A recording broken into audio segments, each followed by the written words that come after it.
Bonjour, chers amis des étoiles. Que va-t-il se passer à cette pleine lune du 8 novembre? Eh bien, la Terre va se retrouver intercalée entre le Soleil et la Lune, les trois objets célestes, Soleil, Terre, Lune, étant alignés. Notre planète va alors projeter son ombre sur son satellite, empêchant la lumière solaire de l'éclairer comme elle le fait d'habitude lors d'une pleine lune. C'est une éclipse lunaire. Pour qu'il y ait éclipse, il faut que la nouvelle lune ou la pleine lune se situe sur un nœud lunaire. Tous les 18 ans environ, les nœuds reviennent sur eux-mêmes. Cette révolution se nomme un saros.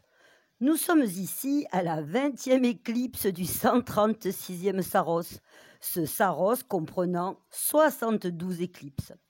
Ce saros est donc le 136e d'un grand cycle commencé en 1680 qui va durer jusqu'en 2960.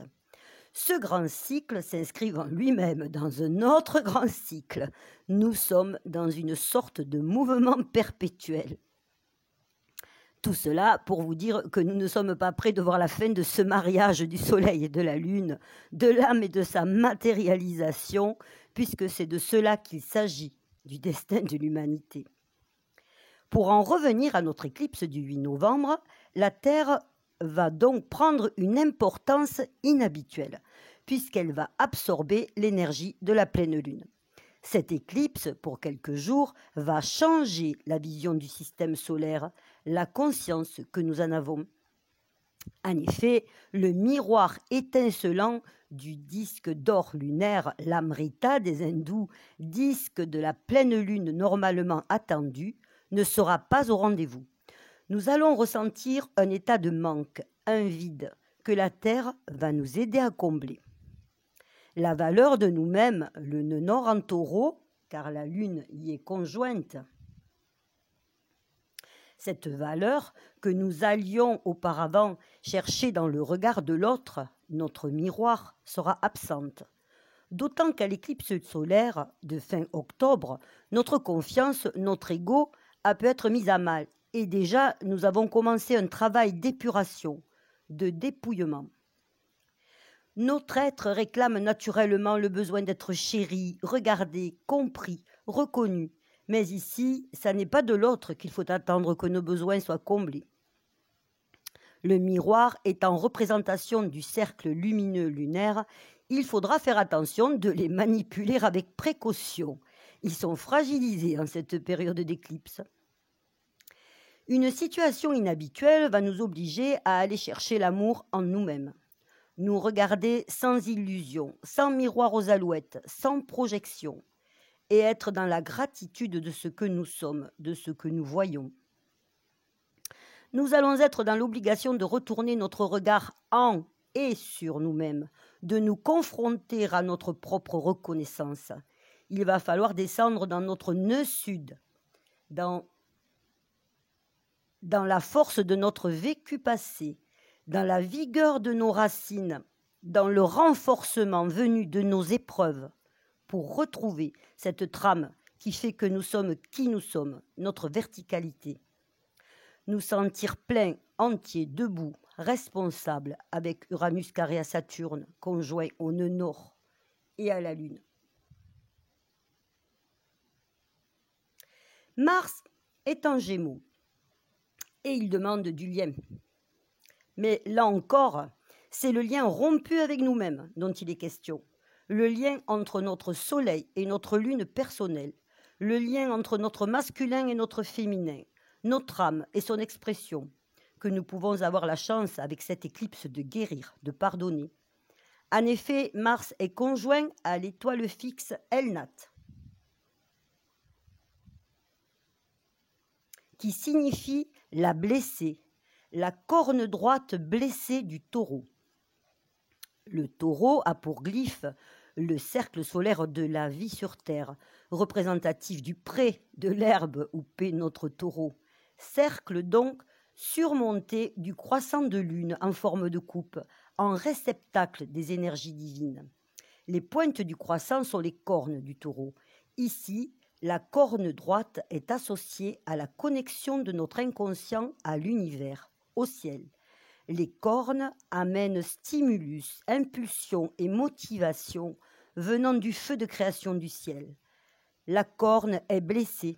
Il y a donc eu coupure, blessure, à pardonner et à guérir. Nous repromettre à nous-mêmes, nous réengager. Ici, toutes les planètes en transcendance nous ramèneront à nous. La Terre, notre plan de travail, est le thérapeute principal de l'éclipse. Elle va nous convier à planifier, à avoir les pieds sur terre, à être concret. Elle va nous demander de nous réaliser, de créer, matérialiser. Ça n'est pas le bon moment pour être dans les pensées, les émotions, les sentiments, les rêveries. À l'éclipse solaire du 25 octobre, la Lune s'est baignée dans le nœud sud en Scorpion avec toutes ses symboliques. Mort, secret, destruction et reconstruction. Il y a pu avoir des récriminations, reproches, culpabilité pour éclipser le soleil, pour le faire se remettre en question. Voir vidéo précédente pour ceux que cela intéresse. Elle est descendue dans le domaine de Pluton. Elle a pu se rendre par nécessité aux enfers, dans le conflit, la colère, l'accusation, les énergies négatives. Monde de mort et renaissance du Scorpion. Elle a éclipsé le soleil, s'est coupée de la lumière divine. Tout cela afin que le Scorpion fasse peau neuve, que l'être renaisse à lui-même. Tout ceci a pu nous fatiguer, a pu diminuer notre énergie vitale. C'est peut-être un climat émotionnel ou encore un événement qui a provoqué cela. Pour l'instant, elle est assombrie. Bien sûr, elle n'est pas que cela. Avec le nœud sud, qui représente aussi les acquis du passé, des événements heureux ont pu advenir. Mais la Lune étant ombrée, nous ne voyons pas forcément l'explication, la lumière de ces événements. Car à contrario, dans d'autres domaines, le nœud sud peut nous récompenser, sans que l'on ne comprenne vraiment pourquoi. Chacun son nœud sud, sa cave à la fois riche de souvenirs précieux, de choses de valeur qui nous ont construits, mais aussi de peur, de saleté, de rats, de vieilles toiles d'araignées, symbole chtonien de notre inconscient, en attente d'être transcendé en lumière par notre conscience. Revenons à l'importance de la Terre et les conseils qui s'y rapportent pour cette période. C'est le bon moment pour nous brancher sur sa fréquence. La Terre émettait du 7,8 Hz avant les années 80. Elle émet désormais du 12,8 Hz, fréquence approximative que nous retrouvons dans le cerveau et les mains des guérisseurs, des magnétiseurs en action. Ils sont donc connectés à la Terre et c'est son champ électromagnétique qui nous soigne. La méditation nous amène aussi à cette fréquence. C'est donc une autre bonne méthode de soin. Il serait un peu long de vous faire ici un cours de physique. Je ne rentrerai donc pas dans les détails. Nous connecter à la Terre est un lien guérisseur. Soigner, apprendre à soigner, nous balader dans la nature. C'est l'été indien, même si les débuts du mois de novembre demandent une petite laine. Ceux qui ont la chance d'avoir un jardin connaissent cette chance de pouvoir se vider la tête en se fondant dans le présent. Présent temps et présent cadeau de cette communion avec les plantes et la terre-mère. La Terre est d'ailleurs en correspondance avec notre nœud nord en Taureau. Le Taureau, premier signe de matière, premier signe de la forme, signe des arts également, car Vénus est aussi son maître. Avec la constellation particulière de cette éclipse, Uranus, dieu du ciel, est conjoint à la pleine lune sur le nœud nord.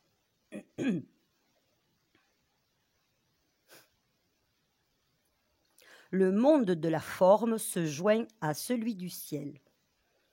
Il y a dans cet amalgame une sérénité, une paix, vers lesquelles nous devons tendre, voir la grâce, la beauté dans chaque forme, chaque vie, chaque situation, chaque objet le plus simple.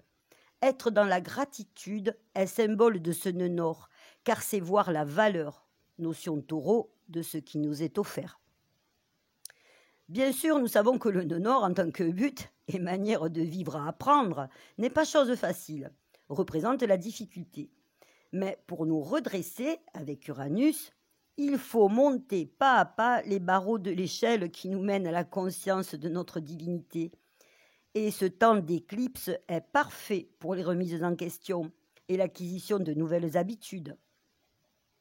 Ici, ce manque lunaire peut également être guéri, comme en médecine, par un symbole similaire, c'est-à-dire en faisant le vide chez nous, c'est-à-dire faire le ménage, ranger et jeter. Pendant ces quelques jours entourant l'éclipse lunaire, certaines cultures déconseillent la consommation de produits animaux et d'excitants, d'autant que c'est Uranus en taureau, au nœud nord, point sur lequel s'effectue l'éclipse qui représente la libération de la consommation de viande dans l'avenir. L'ascendant de cette pleine lune est en Capricorne, sur un degré de nouvelles et de sciences naturelles. La santé prend beaucoup de place. Chiron, le médecin, est dans la maison du mental. Des pensées. Le milieu du ciel est sur un degré de dentiste. Le dentiste pouvant parler de dents, mais surtout de réparation. Et l'ascendant américain, le point Est, est sur un degré de guérison. C'est aussi un degré d'énergétique, car l'image est celle d'un yoga. Il est bon, dans ces périodes perturbées, de rééquilibrer nos énergies par des exercices physiques et énergétiques, yoga, tai chi, qigong, des massages. Avec la quadrature Soleil-Uranus-Saturne, c'est le signe du lion qui en reçoit l'impact.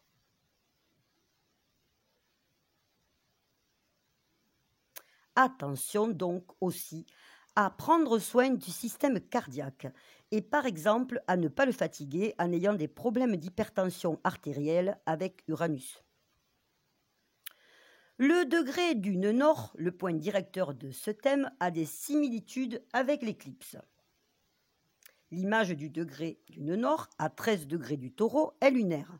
Des enfants jouent sur une plage et des crabes courent au bord de l'eau.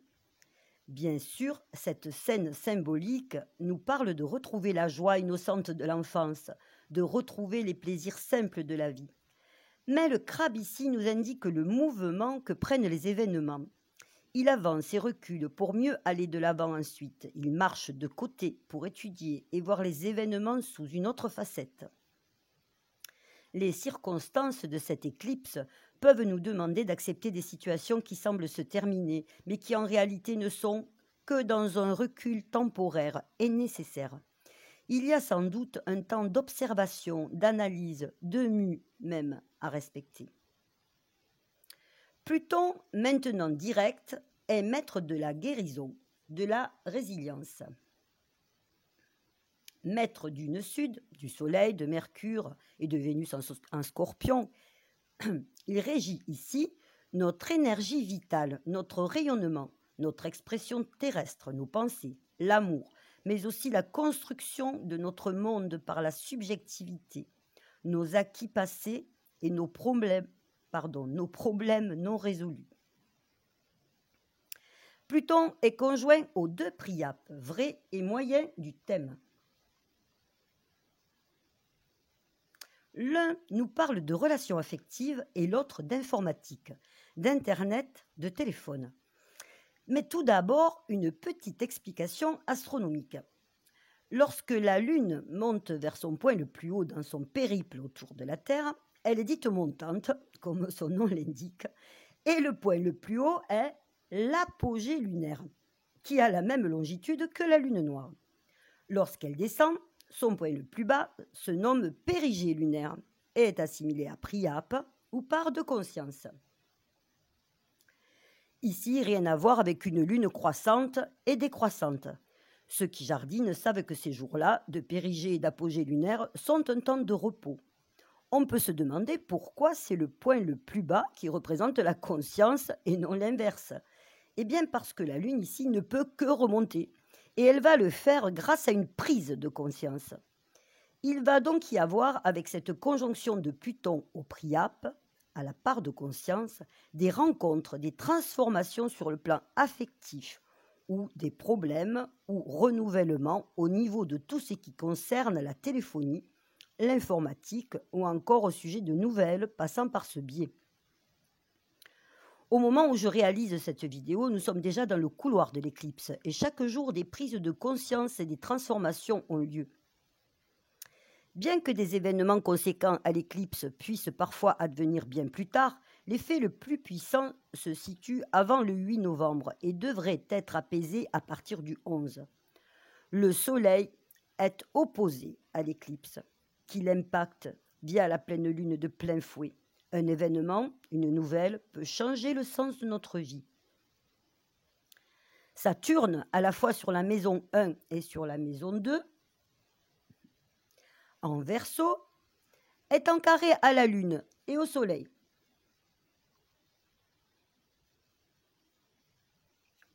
Il parle de finances qui engagent l'avenir. La maison, le corps, la mer, les domaines lunaires peuvent poser problème pour des projets sur le plan financier. Nous allons nous libérer d'une vieille manière de fonctionner au niveau des valeurs, de l'argent. Nouvelle façon également d'agir au niveau du plaire, des acquisitions, de la domination. Que cela soit sur le plan amoureux, financier, sur le plan de la créativité ou de n'importe quel autre projet, il peut y avoir une notion d'attente nécessaire à une préparation, transformation, guérison. D'ailleurs, sur le plan des amours, Cupidon est en maison 12, maison de la gestation, et il est en quinconce hexa avec Admétos en Gémeaux. Il y a une notion de fidélité, de constance, de persévérance chez les flammes jumelles, les âmes sœurs, fidélité au lien et au cœur. Entre ici un facteur d'évolution. Le manque est assimilable à une blessure, et la blessure est le complémentaire de la guérison. Ainsi, l'éclipse, qui est le manque du disque lumineux lunaire, est aussi une période de guérison. Comme avec Chiron, qui est à la fois la blessure et la représentation du médecin et des soins guérisseurs, ou encore avec l'œil d'Horus, dont le 64e morceau manquant fait que cet emblème est désormais porteur de régénération, de chance et encore une fois de guérison, c'est ce manque à combler qui induit la transformation nécessaire à une résilience. Notre lune est en maison 4, maison de la mort et de la renaissance. La maison 4 parle du foyer, de la mère pour une femme, des établissements publics comme les hôpitaux, les écoles. La maison avec un sens élargi. Des événements transformateurs vont toucher ces domaines, d'autant que Pluton est impacté par opposition par la lune noire en Cancer, qui a la même symbolique que la lune en maison 4. Cette lune noire est aussi sextile à l'éclipse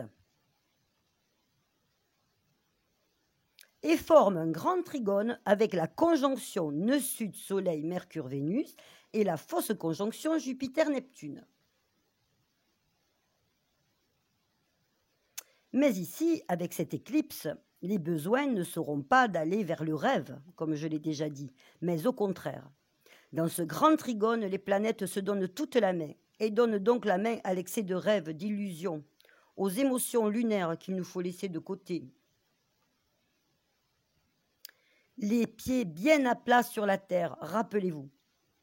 C'est le concret, ce sont les réalisations, les réparations qui vont nous rendre positifs, nous rendre la joie. Le nœud nord en taureau, la matière, qui ainsi nous ramène à notre vie spirituelle. Je terminerai d'ailleurs avec ce lien de blessure que nous devons ici guérir avec l'éclipse. Ce déchirement de nos émotions par rapport à la famille, à la mère. L'éclipse est là pour nous relier, nous ressouder à qui nous sommes, notre passé, notre vécu, pour pouvoir aller plus haut. Et pour clore cette vidéo, je vous rappellerai ce lien éternel qu'ont la Terre et la Lune, la mère et sa fille. Le soleil au nœud sud, le passé éclairé, un scorpion, la création, nous raconte ce lien. La création de notre système solaire comptée par les tablettes sumériennes. En voici les grandes lignes. Tiamat était une belle planète se situant entre Mars et Jupiter. Nibiru était, elle, une planète extérieure à notre système solaire. Nibiru s'est soudain retrouvé happé par notre système. Les satellites de Nibiru percutèrent Tiamat, qui ainsi fracassé donna la ceinture de Kuiper, les débris entre Mars et Jupiter, les comètes, notre Terre et la Lune. C'est d'une partie du manteau terrestre que naquit la Lune. Cette dernière étant plus petite que la Terre, elle devint son satellite. Ainsi, la Lune est fille de la Terre. Et cerise sur le gâteau, c'est de cet impact qu'est arrivé l'ensemencement de la vie sur Terre, dont Nibiru était porteuse. Théorie sumérienne déjà confirmée par les chercheurs qui trouvent les mêmes empreintes, les mêmes isotopes sur la Lune que sur la Terre. Chers amis des étoiles, je vous remercie du fond du cœur pour votre écoute, vos pouces bleus et vos gentils commentaires. Je vous souhaite de belles avancées matérielles et spirituelles pour la clôture de cette saison des éclipses de l'automne 2022.